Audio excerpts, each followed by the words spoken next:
Haiwa Chukera idai waisakati ka 10 kg keshuga. Aichatapiri pheya unini shuga yemazuwa ano MbuyaaPati. Ichatapira ere? Aichazwiri.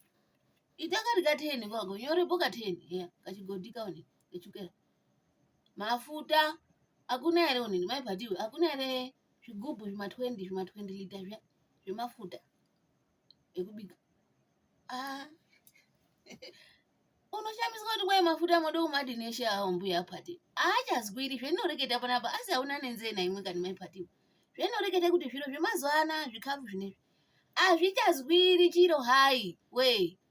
Unombade kutoteya akatowanda kudai kuti zvitozwira ngekuti zvama photocopy ega zvikafu. Ungazoti kwai MbuyaaPati chini? Zvinoreketa panapa kuti muri ana adoko hapana chamunoziya. Zvataishandisa kudhaya mafuta Chukera zvaizwira waiti kuti choti mbichana kudai. Kuti choti kadondwe kamwe mafuta kudai. Chukera yemene hafu yechipunu chemene kudai yaitozwira. Weitosara muntu weinamuka ngati onini waisiya onini gulu pamuromo. MbuyaaPati hai. Nyorapo zviro izvozvo. Zvimweni zvakazvinya onini reme kutwara unondipe mari yakona unochicha kuise kumayusa America. Avachichi ere mari unono Joni wenera kutaundona avachichi.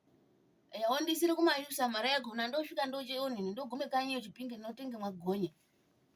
Notenge magonye onini rakati peni onini grocery mutaundi muchipinge muya. Itoise kumayusa ngokuti handizozvizwisisi tinoshandise mayusa Zimbabwe isusu. Maranda anotinesa muchipinge mutaundi. Anotonesa vanenge vanotobire vantu. Mechisi nyora.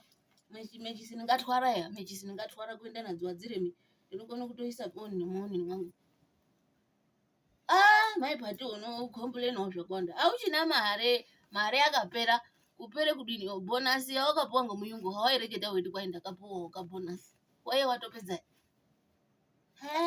Musadaro kiti musadaro. Grocery ndoziye kuti wakambotumira zvipaya paKrisimusi wakatumira mari paya rikazobiwa ndichira ndiuenda naro moni mugowa. Kwana checheche. Rikazobiwa ndichira ndiwakaenda naro. Hino richiriyo ere akuchina ndinorye ina adzukuru. Vanoti paya mbuya atobve Joni anaPati unondiningira madziso kudai ubuda ngati ati achaonini. Zvakakonza ngate inyimo vakaningira kuti mbuya auya nei. Azvina ndaa ite zvaunenge wakona zvo toone kuti hera akiti gumo rei. Baba angu dziya kuti ngatore mbando chega.